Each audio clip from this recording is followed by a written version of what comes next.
ప్రభువునందు పరిశుద్ధులకు వందనములు. 357వ దినము కుటుంబ బలిపీఠం 2 డిసెంబర్ 23. వర్తమానం పేరు మేము ఆయన నక్షత్రమును చూచి వచ్చితిమి. మేము ఆయన నక్షత్రమును చూచి వచ్చితిమి. మత్తయి సువార్త 1వ అధ్యాయము 19 నుండి 21. ఆమె భర్త అయిన యోసేపు నీతిమంతుడై ఉండి ఆమెను అవమానపరచనొల్లక రహస్యముగా ఆమెను విడనాడ ఉద్దేశించెను. అతడు ఈ సంగతులను గూర్చి ఆలోచించుచుండగా ఇదిగో ప్రభువు దూత స్వప్నమందు అతనికి ప్రత్యక్షమై, దావీదు కుమారుడవైన యోసేపు, నీ భార్య అయిన మరియను చేర్చుకొనుటకు భయపడకుము. ఆమె గర్భము ధరించినది పరిశుద్ధాత్మ వలన కలిగినది. ఆమె ఒక కుమారుణ్ణి కనును. తన ప్రజలను వారి పాపముల నుండి ఆయనే రక్షించును గనుక ఆయనకు యేసు అను పేరు పెట్టుదవనెను. వర్తమానం పేజీ చదువుకుందాము. అతడు వీటిని గూర్చి ఆలోచించినప్పుడు ఆమెను రహస్యముగా విడనాడాలని నిర్ణయించుకొనెను. నేను దానిని గూర్చి పెద్ద గొడవ చేయనెను. ఇప్పుడు గుర్తించుకొనండి, అతడింకను ఆ ప్రమాణమును చేయలేదు గాని ప్రదానము చేయబడెను. కానీ ఆమెను అతడు రహస్యంగా విడనాడాలని అనుకొనెను. అతడు ఈ సంగతులను గూర్చి ఆలోచించి ఆమెను రహస్యంగా విడనాడాలని ఉద్దేశించెను. చూసారా, అతడు నీతిమంతుడు, మంచివాడు. సహోదరుడా, సహోదరి, ఈ విషయం చెప్పనీయండి. నీవు నీతిమంతునివైతే, నీవు హృదయములో యథార్థముగా ఉన్నట్లయితే దేవుడు దానిని నీకు బయలుపరచవలసి ఉన్నది. ఆమె భర్త అయిన యోసేపు నీతిమంతుడు. అతడు ఆ సంగతుల గూర్చి ఆలోచించెను. అది చాలా అసాధారణమైనది. అది అర్థం చేసుకోవడం చాలా కష్టమైనది. అది ఎలా జరిగినది?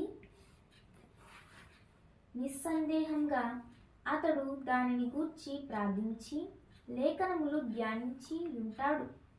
ఇది ఎలా జరిగినది? అతడు దానిని గూర్చి చదువుచుండగా కలలో దేవుని దూత అతడికి ప్రత్యక్షమాయెను. అతడు ప్రవక్త కాదు. ఆ దినములలో భూమి మీద ప్రవక్త లేడు. ఎవరు యెహోవా ఇలాగూ సెలవిచ్చి ఉన్నాడు, అతని యొద్దకు రారు. కాబట్టి దేవుడు రెండవ మార్గమును ఉపయోగించెను.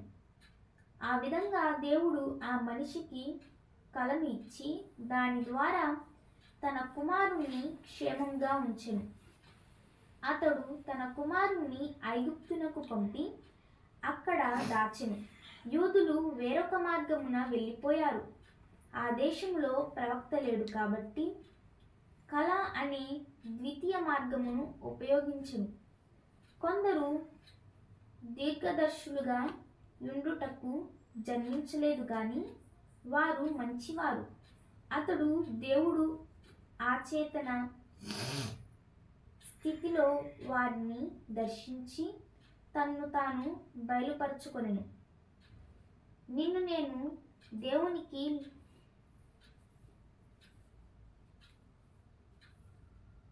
నీవు దేవునికి లోబరుచుకొనుము. నీకు దేవుడు తన్ను తాను ప్రత్యక్షపరచుకొనుటకు అనేకమైన మార్గములు కలిగి ఉన్నాడు. చూసారా, బహుశా ప్రవక్తవు కాకపోవచ్చును, నీవు ఉపదేశకునివి కాకపోవచ్చును, నీవు ఆదివారం పాఠశాల ఉపాధ్యాయునివి కాకపోవచ్చును, నీవు బోధకుడివి కాకపోవచ్చును. కానీ దేవుడు నీకు బయలుపరచుకొనుటకు ఒక మార్గమును కలిగి ఉన్నాడు. మీరు చూసారా, బహుశా అది కలల ద్వారా కావచ్చును, లేదా మరో ఒక మార్గము ద్వారా కావచ్చును. యోసేపు వలె నిన్ను నీవు లోబర్చుకొనుము. నిస్సందేహముగా ప్రార్థించాడు.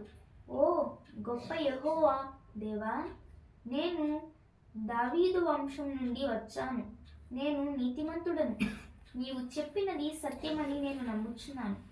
నా ప్రియమైన ఆమెతో ప్రదానం చేసుకొని ఉన్నాను. ఆమెను దూరంగా పెట్టనట్లయితే నేను వ్యభిచారం చేసిన వాడిని అవుతాను. ఆమె తల్లి కాబోచున్నది. నేను ఆమెను ఎరుగలేదు. ప్రభువా, ఇదంతా ఏమిటి? చూసారా, అతడు ప్రవక్త కాదు కాబట్టి ఆయన ఆ రీతిగా అతనితో మాట్లాడలేడు. కాబట్టి అతడు నిద్రించిన తరువాత కలలో ఆయన దూతను పంపెను. దేవదూత స్వప్నములో అతడికి కనిపించి, దావీదు కుమారుడైన యోసేపు, నీ భార్య అయిన మరియను చేర్చుకొనుటకు భయపడకుము. ఆమె గర్భము ధరించినది పరిశుద్ధాత్మ వలన కలిగినది అని చెప్పెను. చూసారా, ఆమె గర్భవతి అయినది మనుషుని వలన కాదు, పరిశుద్ధాత్మ వలన కలిగినది. ఆ స్త్రీ సత్యము చెప్పినది. అసాధారణమైన కథ, అసాధారణమైన కార్యము జరిగినది. యోసేపు దానిని బట్టి నీవు కలవరపడ్డావు. అది పరిశుద్ధాత్మ వలన కలిగినది. ఓ, అదే దేవుడు ఈ రాత్రి కూడా జీవించుచున్నాడు. దేవుడు పరిశుద్ధ వాక్యం దీవించబడును గాక. ఆమేన్.